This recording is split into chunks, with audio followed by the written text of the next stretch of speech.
Because so many children are at risk, and to demonstrate the disturbing reality of what goes on in some chat rooms, we enlisted the help of volunteers from a vigilante organization called Perverted Justice.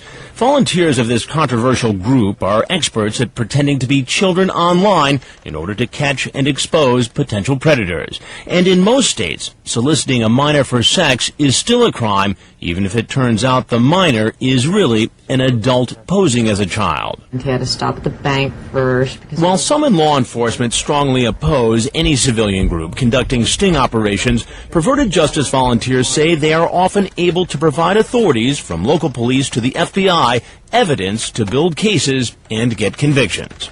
At this point in taping, we had 30 convictions. 30 convictions? 30. We've had, I believe now, 22 since the first of this year. So we're averaging well over 2 a month. So how do Perverted Justice operatives find potential sexual predators? First, they go into chat rooms, usually through AOL or Yahoo, and set up a profile of a 12, 13, or 14-year-old. A profile that often includes a photo of a child obviously underage, like this one provided by the girl's mother. Then the decoys wait to be contacted by an adult. In order to avoid the appearance of entrapment, they never make the first contact. But once a chat begins, the undercover operatives make it known they're open to the possibility of sex. A few decoys even seem eager. How quickly do these conversations turn sexual? Sometimes very quickly. As soon as the conversation is, hi, my name is, I'm 14 years old or 13 years old, and the gentleman will then say, look at this, and send you a picture or say something else. And that would be the crime right there. While just setting up a liaison online for sex with a minor is illegal, a face-to-face meeting obviously poses a much greater danger. We wanted to know if most predators were all talk, or if they would really attempt to meet a child in person. Thank you for coming all this way. We're set up in this upscale home in a suburb of Washington, D.C. We're ready and waiting for the knock on the door.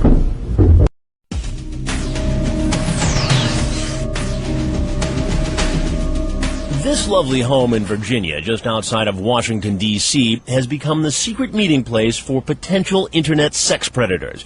It's rigged with 9 hidden cameras, 3 with views outside, 1 pointed at the garage, and 5 inside the house. Several volunteers from Perverted Justice, the group dedicated to catching internet predators, are in chat rooms posing as 12, 13, and 14-year-olds ready to make a date for sex with men they meet online. 39-year-old Frag, his screen name, who's been a Perverted Justice volunteer for more than 2 years, is posing as a 13-year-old girl in a Yahoo chat room set up for Virginia residents. It's a chat room not intended for romantic or sexual conversations. There's a girl named Kim. As Dateline cameras roll, the undercover operatives enter chat rooms. They're quickly inundated with adults wanting to talk.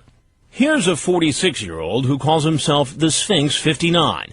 He thinks he's talking to a 12-year-old girl named Sarah. It takes him only 4 minutes of chatting online to ask her, "Are you a virgin?" She says she is. And then he asks if she's ever performed oral sex. In this chat, as in many other men's chats, things get much more graphic and disgusting. As soon as those boundaries are crossed, in a lot of ways, the chat tends to get a lot more explicit very quickly. This man, VA male 69 2005, who's 28, thinks he's talking to Erin, a 14-year-old. He asks her bra size, if she shaves anything other than her legs, and says there's just something about a teen body. We'll see if he sends a picture or anything. In most cases, the men ask for pictures of the young teens, and then send pictures of themselves. Sometimes, after the chat turns sexual, the man turns on his webcam and exposes himself. Several men go as far as sending pornographic pictures, hoping to teach the inexperienced child about different sex acts. I'm just trying to kind of get all the pictures of semi-uniform. Here in Virginia, as in many other states, it's generally a crime to send children obscene material, even if it turns out the recipient is an adult posing as a child. He also sent some naked shots of himself. After chatting online about having sex, the decoy suggests a phone call. I don't know, because I'm all blushing. 23-year-old Dell puts on her best young girl voice. She needs to verify that the man on the phone is the same man in the chat room. Bye. The worst thing about doing verification calls is you have to smile while you're doing them so it sounds like it in your voice, even if you don't mean it at all. She can also play the part of a young boy. Oh, my God. I was like, what? Once a predator has made it clear he wants sex with a minor and makes a date for the liaison, the crime has already been committed. He doesn't even have to show up. But will he? Hello? Knock, knock. The answer is yes. But this man, once he sees me and not a teen, realizes he's made a big mistake and runs for the door. Hey, how are you? Come on. Whoa, whoa, whoa. Hey, you're not going to want to do that, I don't think. Here's another guy who doesn't stay long. Hey, how are you? Good, I'd like to sell. Good. Why don't you have a seat right over here? No, thank you. I'd like to ask you some questions. He makes a beeline out to the garage, barely touches the stairs, and with his arms flailing, runs down the driveway and down the street. Clearly, this man knows he's done something wrong. So does this guy. I'm sorry, see, this is all myself. No, I want to talk to you for a minute. No, I'm sorry. No, I want to talk to you. No, I'm sorry. He also makes a run for it, but he didn't come in a car, so he keeps running and running, presumably back to a bus station, trying desperately to hide his face. It may look funny, but what these men had in mind based on their internet chats was anything but. Most of the online conversations were so explicit, we can't even begin to show you. Yeah, come on in and sit at the counter. I've got some water and some chips there for you if you want them. Remember the Sphinx 59? He thinks the girl in the house is a 12-year-old virgin, home alone, and willing to perform oral sex. But like many other men you'll meet, he's in for a big surprise when I walk out. Some think I'm the child's father. Others apparently believe I'm with law enforcement. One thing's certain, none of them knows our hidden cameras are recording their every move, and they'll be appearing on Dateline. How's it going? Sir. Good. Why don't you have a seat? Thank you, sir. Nice seeing you. What you doing here? His name is Aladdin. He lied online about his age, saying he was 35. He's really 46. And instead of admitting he came here for a date with a 12-year-old girl, he says he's here to look at real estate. Yeah, I know that the house is for sale. Oh, that this house is for sale? Yes. I heard about it. A friend of mine is. Aladdin goes on to say that his friend found our house for sale on the internet, and he just came to check it out for him. Later, he decides to come clean. Why did you really come here? To see what's her name, Sarah. Sarah. Yes. And you were talking with Sarah online? Yes. So all that other stuff in the house and all that, that was all a big fat lie? Yes. Okay. Do you know how old Sarah is? No. He tries to convince me that the girl, Sarah, is 18, even though his own words tell a different story. You say you're 35, male, and you say where you're from. She says she's 12. You say, oh, you're real young. You like older men? Depends, I guess. You ask her about her former boyfriends. Did she ever give them oral sex? She says yes. She tells you here that she's 12 years old. What is that number right there? What does that say? 12. Yeah. So that 18 thing was a lie as well. I guess. Then Aladdin apparently begins to feel faint What are you doing? and lies down on the kitchen floor. Are you okay? Yes. Just Do you want your water? a little bit. No, I'm fine. Our background research reveals that Aladdin is a waiter at a Holiday Inn. He says he's an immigrant from Egypt who became a U.S. citizen 2 years ago. Why is it appropriate to come to a home where a 12-year-old girl... He said we can meet, you can come over to my place, you can spend time together. But does that make it right for you to do it? No, I feel guilty or I feel bad about it. You'll hear more from Aladdin a little bit later. First, there are more men headed to our house. Meet VA Male 69 2005. He's the one who said there's just something about a teen body. He's 28 and thinks he's talking to a 14-year-old. He's actually chatting with this 23-year-old from Perverted Justice. He was by far the worst guy I've ever talked to. Dozens and dozens of cases Yes. you've worked on. What separated him from the run-of-the-mill computer predator? Bestiality, one word. He chatted online for more than a week with our decoy and slowly introduced more and more depraved sexual requests. He even says he wants to involve a dog. As soon as the guy said, hey, maybe I'd want to do this, and he wasn't immediately slapped down, it's testing the waters. Was this all talk, or would this man actually walk into our kitchen? That's him coming in the door. How you doing? How you doing? Why don't you have a seat right around that stool, please? What's happening? Not much. What are you here for? Just come to talk to him. Coming to talk to who? That's it. Why are you so nervous? I just get nervous. I was coming to talk to Erin. How old is Aaron? She didn't tell me. Try again. I saw 14. So you thought it was okay to come here to see a 14-year-old girl, No, I didn't. and you say, would you ever try anal? Ouch, that's like it could hurt. Not if done right. You have to be very gentle with that. Quite a Romeo. I'm a lonely guy. What can I say? He's more than just a lonely guy. We did a background check on VA mail, and it turns out his real name is Joe Wunderler, an Army sergeant stationed at Fort Belvoir at the Intelligence and Security Command. I've never done anything. I'm trying to get help with it. What are you doing to get help? Seeing a psychiatrist right now. Well, it doesn't look like it's working too well based upon all this. I just started talking to him. I mean, this gets pretty freaky here. You talk about sex acts with a dog. It's one of the reasons why I'm trying to get help, because I've gotten into fetishes that I know aren't right. I guess you're going to tell me next that this is the very first time you've done something like this. Actually, it is. I'm serious. True or not, remember, this guy tried to entice a young teen into depraved sex acts. It only takes one encounter to harm a child forever. We set aside 3 days to see how many men would actually show up at our undercover house. To keep track of our appointments, we set up a bulletin board. It didn't take long to fill up our calendar. Total today? 1, 2, 3, 4, 5, 6, 7, 8, 9, 10 so far. Some came bearing gifts like beer, condoms, and a pornographic tape. One man brought shoes and dinner, just what the decoy ordered. You may not think that's significant, but Lieutenant Jake Jacoby, who runs a child services unit here in Virginia, says during undercover stings, it can help get convictions. At times when they show up, we like to have them either bring us something or do something so we can show that they're doing specifically what we asked them to do. Shows intent. It helps, yes. The men who show up at this house looking for a liaison with a child come from very different backgrounds, and as our investigation unfolds, you might be surprised at just how diverse our group gets. Some hold very prominent positions, more prominent than you'd ever imagine. What do you do for a living? From stalking the chat rooms to knocking on the door, Dateline's hidden cameras have caught a string of men in the act, showing up for a date with a minor they thought was home alone. But you might be surprised at the men arriving next. Again, we want to remind you that some of what you're about to see is sexually explicit. Here's Chris Hansen.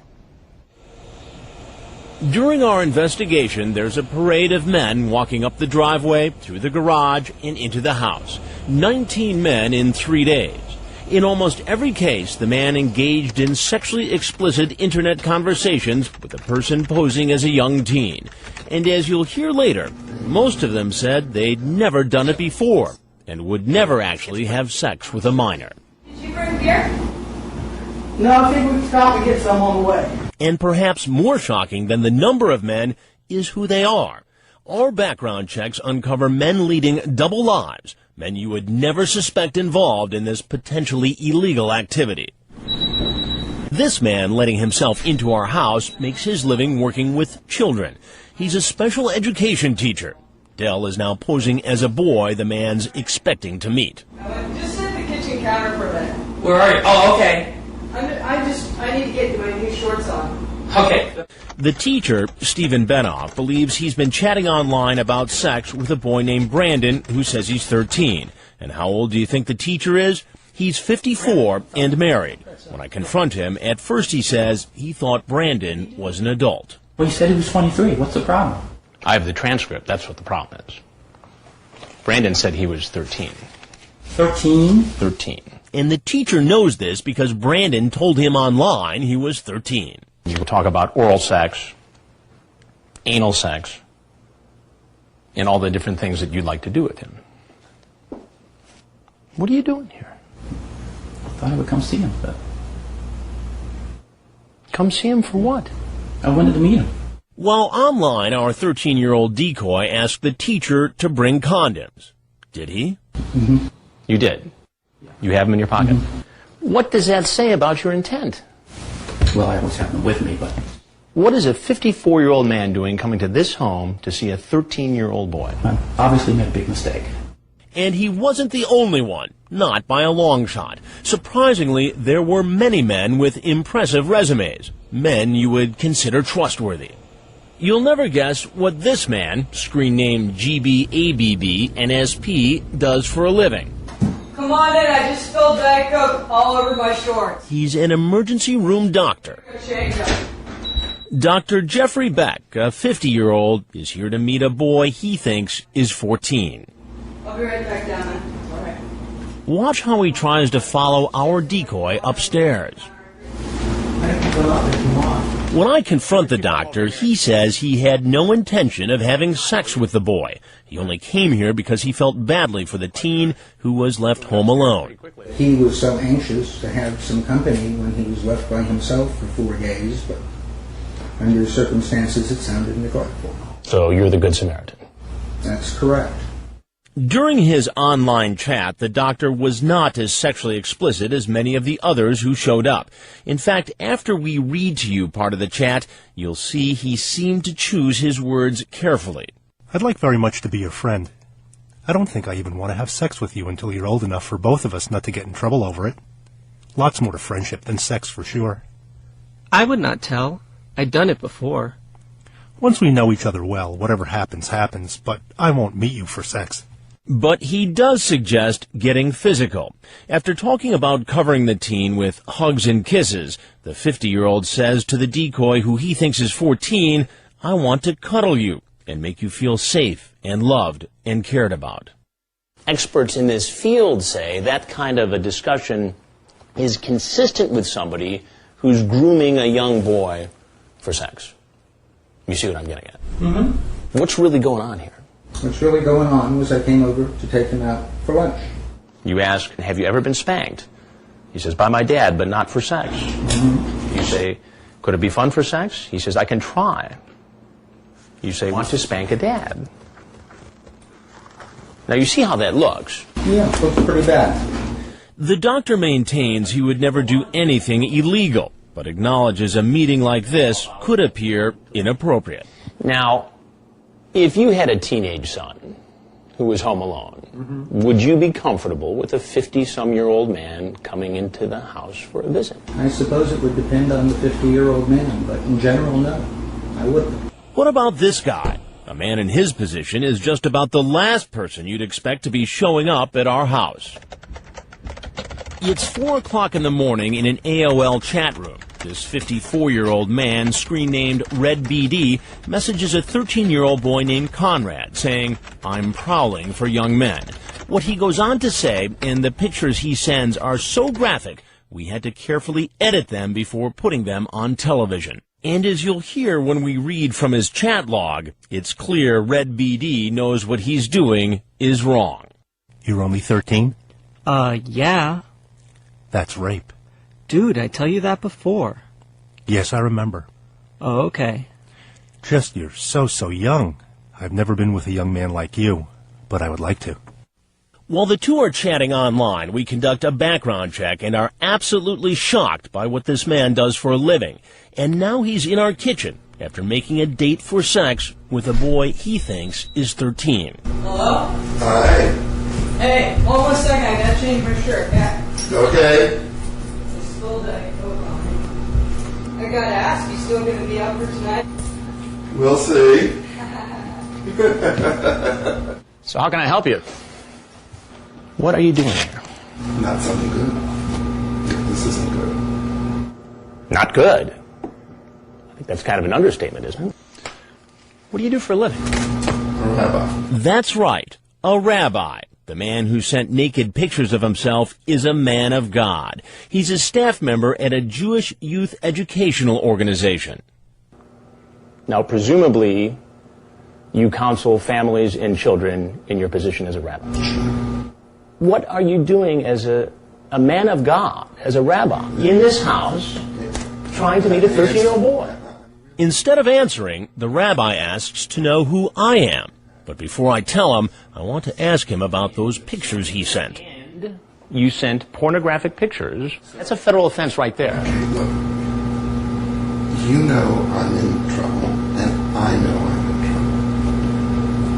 I am not interested in getting any further in trouble. Then we heard that familiar excuse. This is not something that I've done ever.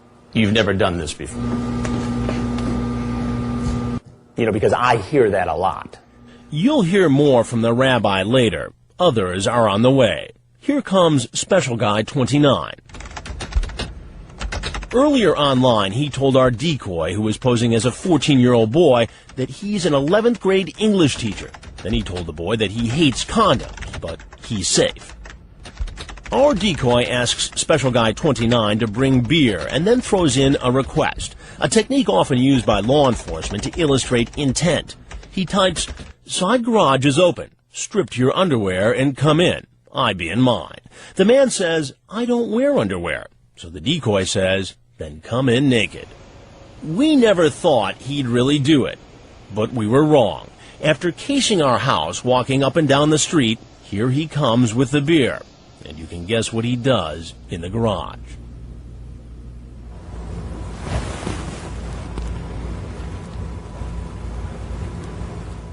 Could you explain yourself? I'm sorry. Why don't you go ahead and cover up? Certainly. I'm sorry. The man's name is John Kennelly. He tells me he's 29 and a bus driver. Then he changes it to a teacher. What kind of conduct is this for a high school teacher?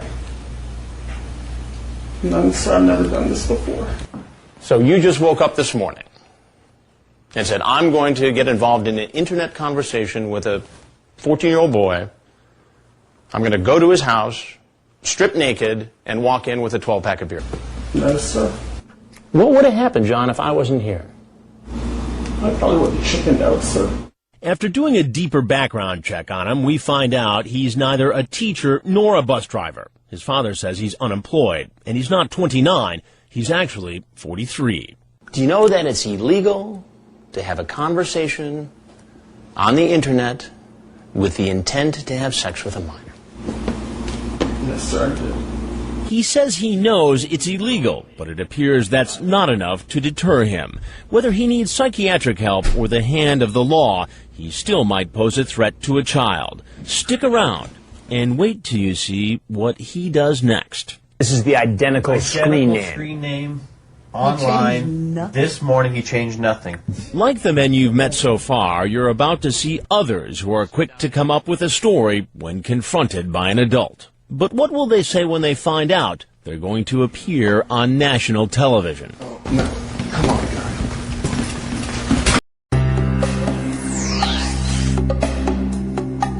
Men from all over Virginia, Maryland, and Washington, D.C. arrived at this house after chatting about sex, thinking they were meeting a 12, 13, or 14-year-old who was home alone. 19 men in 3 days, from the down and out to pillars of the community. I teach school. What classes do you teach? Special education. As the men approached our undercover house, hidden cameras rolled and kept rolling as I startled them and started asking questions. Just about every one of them gave me the same story. So this is the first time? Mm-hmm. You know, I hear a lot of that. Yeah, well, it's true. I've never visited a teenage boy before in my life. First time in my life this happened to me. First time? Yes, sir. Sir, I've never done this before. And some came up with more creative excuses. She said she was 13, that's why I was concerned she was going to be by herself. So I just stop and talk to her. So you're just being a good Samaritan? Yeah. Because there was a 13-year-old girl By herself. home alone? Yeah. Right. And so out of the goodness of your heart, you were going to stop by. Yeah, it could be anybody. And babysitter, is that the deal? Well, sort of, I guess. You can order some pizza and you watch a movie or something. This guy named Jonas says it's all a case of mistaken identity. Smoke me. I assure you. So let me get this straight. So there's another guy whose name is Jonas. right, who happens to look like you and have the same cell phone number as you, and he has the dirty conversation about sex with a 12-year-old girl, but you didn't, but you end up showing up here anyway. I don't know about that person. Just about every man who walked into our house said he really wasn't planning on having sex with a minor, but we'll never know what would have happened had we not been there. Still, none of what we heard surprises Lieutenant Jacoby of the Fairfax County Police Department here in Virginia. He says he's heard it all before. I've never done this before. We've heard that one. That's usually probably not true. I'm here to protect them. That's probably one of the biggest ones that we get also. I didn't think I was actually talking to a minor. Again, that's something that we've heard quite often from people. How often do you suppose we're being lied to when we hear those excuses? Usually about 100% of the time. So why would a man with so much to lose risk everything to meet a child for sex? Dr. David Marcus, a clinical psychologist who treats men with sexual compulsions, says it's a powerful addiction. They don't know what's driving them. All they know is they're being driven and they can't stop. And to risk themselves so greatly clearly shows how powerful a ride that is. Listen, I have had a problem with an internet addiction talking to females. Most guys don't go on the internet and say, you know, I'm going to decide to ruin my life today. Most guys go on and say, I need something to make myself feel better. They're not conscious of what they're doing. And Dr. Marcus says there are different reasons men choose to meet children for sex. Some, and this may be a minority, have a primary attraction to that age group. Others are more looking for a situation where they could feel powerful, where they can, again, explore parts of themselves, try to do things in a situation where there is a power differential. Whatever power they thought they had, it's lost as soon as they see me. And now they're about to learn I'm not a parent or the police. First, the rabbi.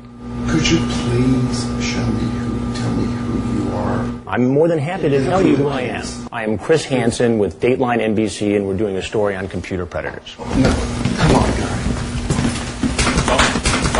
You don't want to touch it. You don't want it. You've got to stop this. Sit down. Sit down. You don't have any rights. You're free to leave any time. Now they knew this was all being taped for the record and for broadcast on Dateline. The doctor. But if there's anything else you want to say. Nothing. The teacher. And if there's anything else you'd like to say, we'd like to hear it. And the man who stood naked in our kitchen. Thank you. I don't have anything else to say. So what happens now? As they always do with law enforcement, Frag and Dell, the volunteers from Perverted Justice, have turned over all of their online evidence, from the pornographic photos to the online chats, to Lieutenant Jacoby and his child sex crimes unit at the Fairfax County Police Department. We are actively looking at some of these cases. Lieutenant Jacoby says it'll be a while before we know if criminal charges will be pursued. His department did notify school officials about the teacher, and Benoff was fired. Since some of the men were in the Army and Navy, Dell contacted the military, and Dateline was told that those men are under investigation. Perverted Justice intends to put the men's pictures and entire chat logs, including their phone numbers, on pervertedjustice.com. We let the citizens, we have over 20,000 members now in our forums, do their work, which whatever they want to do, a lot of them will contact whoever's associated with that person. Usually that means the man's employer, relatives, and neighbors. Members will direct them to the chat logs and other evidence on Perverted Justice's website, hoping to keep men like these from harming children. You might think being caught on tape would be enough to deter these men from ever entering a chat room again. Maybe not. Wait till you see what Special Guy 29 is up to next. How can we be certain that this guy in this chat room is the same guy who walked into this house last night naked? Coming up, how big a threat internet predators really are.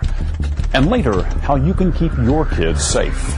Do you ever think to yourself, I can't believe how many of these people are out there? It's overwhelming at times.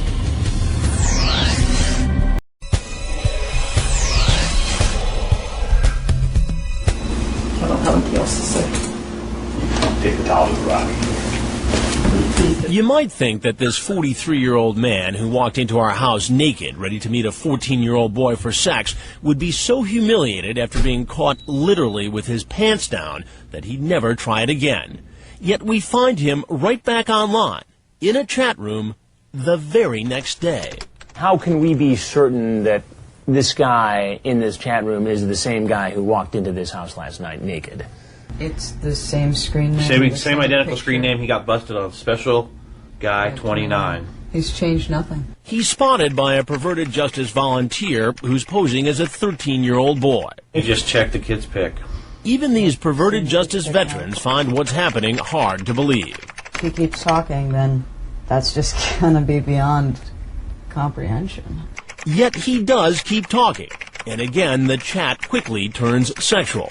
And believe it or not, again, he agrees to yet another date for sex. Our decoy asks if he wants to meet at McDonald's. What do you suppose the odds are that a guy like that would agree to another meeting? I would have said 0 last night after watching what happened. Well, Special Guy 29 defies the odds and agrees to meet. But first, he confirms the meeting is not about food. We really wanted to make sure it was about sex. Sure enough, here he comes headed towards the McDonald's. I have been in television for 24 years. I just came to get something to eat. And I have very seldom been at a loss for words. Sir, I just came to get But something to eat. I don't even know what to ask you first. I just came to get something to eat. He later changes his story. Last night, you walk into a house in suburban Washington, naked, with a 12-pack of beer, yes or no? Yes. Today, you're on the internet again.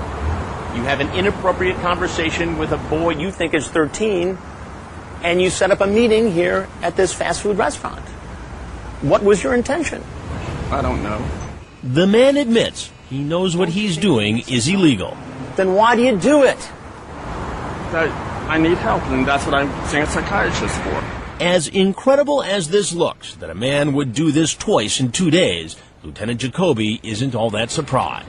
Don't these people know that this is illegal and that very possibly they could be talking to a decoy or getting pulled into some sort of undercover investigation? Well, if you look at the internet and the amount of people who are soliciting these types of crimes, your chances of getting caught are probably fairly slim. Maybe that's why so many of the men who visited our house walked in so confidently, almost like they own the place. Remember Rabbi David Kay? We'll see. Despite his actions caught on hidden camera and his graphic internet exchange, Rabbi Kay called us several times, claiming he did nothing wrong. However, earlier this week, he resigned his staff position, informing his employer he was going to be featured in this Dateline story. He also had no comment about this picture Dateline found while investigating the rabbi's background. It shows Kay in a group photo, including 2 other rabbis caught and convicted of soliciting a child for sex on the internet. Do you ever think to yourself, I can't believe how many of these people are out there? It's overwhelming at times. In the end, most experts agree it's really up to parents to keep children safe from online predators. If you could give parents one single piece of advice, what would it be? Every day, online predators make their way into homes uninvited and unnoticed. This public service announcement alerts parents that online predators are a very real danger and advises them to get educated. If the technology is in your house, it's a parent's responsibility to protect their child. Michelle Collins from the National Center for Missing and Exploited Children says the problem is so widespread, your child could be a victim and you may not even know it. If there are phone calls arriving at your house that you don't know the person on the other end of the line, is your child or teenager receiving gifts? Do they have a webcam in their room that you didn't buy? These are all warning signs. These are all things that happen quite frequently in the many cases that we view and that we work with law enforcement on. Collins says it's important for all of us parents to make certain computers are in open areas of our homes, not in kids' bedrooms. We should know who our children are talking to online and closely monitor their use of webcams. The problem we've been seeing recently, webcams. Many kids are finding themselves in problematic situations after having used a webcam. A combination of too much privacy, too much technology at a sexually curious age can really spell a disaster. Child safety experts agree it's important for parents to take advantage of parental controls offered by Internet providers and use one of the many protective software programs currently available. And Collins has one other piece of advice. One single most important, most basic piece of advice to give parents is to keep the communication lines open with your kids. If something happens online, it's more important that an adult find out about it than the child try to handle it on their own, because those cases don't always end well. For the last several months, we've been investigating and reporting on computer sex predators, grown men looking to meet underage teens in Internet chat rooms. As part of the investigation, we caught the arrest of this Southern California man allegedly trying to meet a 13-year-old girl on MySpace.com. It's a wildly popular website where teens can find each other and sometimes find trouble. You may never have heard of MySpace.com, but it's a safe bet your kids have. Here's Rob Stafford. They're called social networking sites, sort of a cyber combination of a yearbook, personal diary, and social club. The biggest is MySpace.com. With more than 50 million members, it's one of the fastest growing websites in the country. Everyone has a MySpace and everyone wants a MySpace. It's free, easy to join, and easy to message its members. Kids chat about everything from school to sports to fundraisers for Katrina victims. It all seems like innocent fun, and it can be. But many parents and teens are unaware there are hidden dangers. I honestly just thought it was my friends looking at it. Which is why Shannon Sullivan disclosed so much on her space. I put my name. Did you put your address? Put my address. Where you go to school? Yes. So everything about how to find Shannon was on that site? Everything. Were you worried about doing that? I didn't think twice about it. Shannon did think twice about something else. The rules on MySpace say you're supposed to be at least 14. How old did you say you were? I think it was 18. You think it was 18? I was 13 at the time. 13? Yeah. I was just very upset.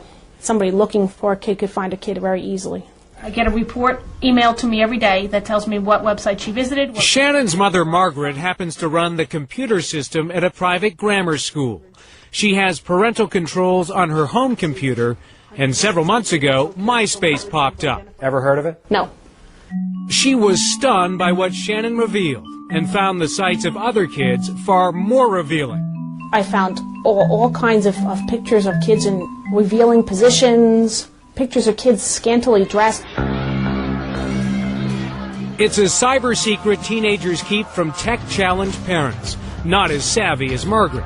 A world where the kids next door can play any role they want, but may not realize everyone with internet access, including sexual predators, can see the pictures and personal information they post. When Dateline surfed MySpace, we found scenes of binge drinking, apparent drug use, teens posing in underwear, and other members simulating sex, and in some cases, even having it. We also found less provocative pages like Shannon's was, but potentially even more dangerous. Teens listed not only their names and addresses, but even cell phone numbers and their after-school schedules. One-stop shopping for sexual predators, and they can shop by catalog. Internet lawyer Perry Aftab started the website wiredsafety.org, and her safety tips appear on MySpace.com. Do parents have any idea what some kids are posting on these sites? Parents are clueless. They're caught like deer in the headlights. Aftab educates parents and kids about the dangers lurking on the web. Pedophiles are using all of the social networking sites and every other anonymous internet technology to find kids. And social networking sites are where kids are. Aftab says even kids who don't list their name and address can provide enough personal information, such as the kinds of bands and boys they love, for pedophiles to use to con their way into their lives. If someone knows you like pina coladas and walks in the rain, it's very easy online to be exactly what it is you're looking for, to be your soulmate. Who happens to be a 40-year-old predator? Absolutely. The teens just don't get it. To them, they're talking to a computer monitor. They're playing in an area where they don't recognize the consequences. In the last month, authorities have charged at least 3 men with sexually assaulting teenagers they found through MySpace.com. And just this week, Police found a missing 15-year-old girl who investigators say was sexually assaulted by a 26-year-old man she met through the site. MySpace members are now warning each other about the danger of sharing information online. Aftab says parents need to find out what their kids are sharing. Say to your kids, I'd like to see your profile page tomorrow. It's important that you give them a day to clean up their page. That'll be the last time you give them warning. Then Aftab says, look at their site. Are the pictures provocative? Their profiles too detailed? Who are they talking to? And perhaps most important, have they kept their profiles private, protected by a password to keep strangers out? MySpace would not agree to an on-camera interview, but did tell Dateline via email that it prohibits posting personal information and has a team that searches for and removes both underage users and offensive material. MySpace said it does not pre-screen the content of its more than 50 million members, but encourages all of them to exercise caution. This is what I'm happy about, that most of them are on private now. Shannon Sullivan's safety lesson came from her mom, who grounded her from the internet for 2 weeks. And 6 months ago, you had no idea this was a danger. 6 months ago, I thought it was just another place I can go on the computer. And you were 18 back then. This is inappropriate. Ma, that is the funniest thing I've ever seen. It's funny, but inappropriate. Her mother, Margaret, did something Aftab says too many parents are afraid to do. Take control of their child's computer. They're afraid of their kids. They somehow think because technology is involved, they're no longer the parent. Get real. You're the parent. If you don't like it, unplug the computer. They don't follow your rules. No internet at all. If you're not the parent and if you're not going to step in, no website on earth is going to be able to help your child be safe. For more tips on internet safety, including an online safety contract for kids and parents, log on to our website. The address is dateline.msnbc.com.